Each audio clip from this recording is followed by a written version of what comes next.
registered dietitian nutritionist and the owner of Peas and Happiness.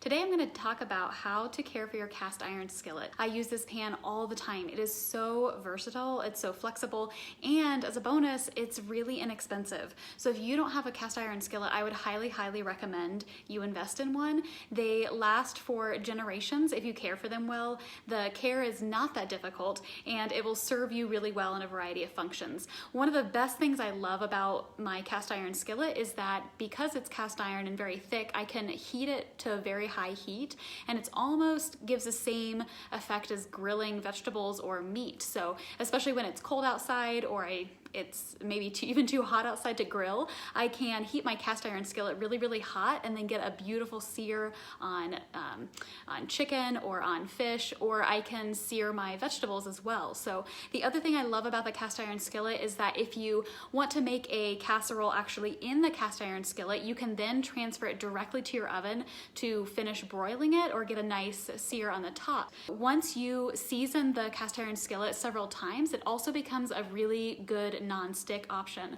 The traditional Teflon as a non-stick is really not very healthy for us, and so if it does flake off into your food, which inevitably some of it will, it's really not very good for our bodies. And so using a cast iron skillet is a really great option for this non-stick need, because you don't have that Teflon, and also once you do season it really well, it's very non-stick. So I'm going to go over quickly my technique for scrubbing my cast iron skillet, and then talk you through what you should do after you finish washing it. You can see that my cast iron skillet is dirty from last night. I actually used it to sear some vegetables. We had zucchini, and so there's still some stuck on zucchini from last night. Now, I use my cast iron skillet all the time, and so it is fairly well seasoned, so this is going to come off pretty easily.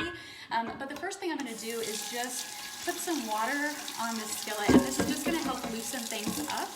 If I do have really tough stuck on items, I like to use this little device. It's just a plastic piece. It actually came with a Pampered Chef bonus package, but you can buy one of these. I believe a Tiny Yellow Bungalow has some of these options that are made out of bamboo on her website. So if you don't have a little plastic thing like this, this is super handy, because you can use it to scrape off any of those big chunks. So oftentimes the first thing I do is I just take this and I scrape everything off. So this does not harm the seasoning at all. It's still going to be very well seasoned, but I just scrape off all of those extra little pieces, and you can see that it's already coming off really easily. And now literally all I do is take a washcloth and I just finish washing it. So the most important thing about cast iron skillet care is that you never ever want to use soap. Soap will take off that really nice seasoning that you've been working on. So literally the only thing you'll do is to just wash this with water. So again, you can see that my cast iron skillet is now clean. So one thing that I know you can sometimes worry about if you're not using soap is, how is this going to be sanitized? So the next thing we do with our cast iron skillet is I'll actually take it and put it on my stove, and I turn on the heat to really high heat, and I let this dry out. So this is another really important part of your cast iron skillet care, is that you want to make sure that it does get completely dry, and then you will put a little bit of oil on it. So I like to use just a dash of olive oil. That tends to be the best. Again, make sure that your skillet is totally dry. You can obviously tell that because there won't be any water, but the color of the skillet will also become a little bit more gray, and that's how you know that it's dry. And it's at that point where you will put the oil on to season it. You can, if you'd like to, take a paper towel and just wipe it around all the edges. At first, if you do buy a brand new cast iron skillet, you might even want to do this a couple of times, and that will be what gives you that really nice non-stick quality to your skillet. So you can see that it's already starting to dry just a little bit in certain places. You can tell because it's becoming a little bit lighter in color.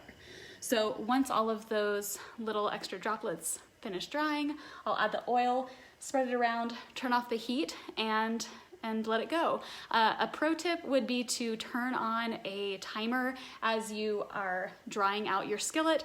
I've been known to let this start drying and then walk away from it and forget about it, and all of a sudden notice a burning smell. Now, nothing is on fire, and it doesn't hurt the cast iron skillet at all because it is iron, and it's totally fine to get very, very hot, but just be aware that you do not want to touch any part of it because the entire cast iron skillet does become hot.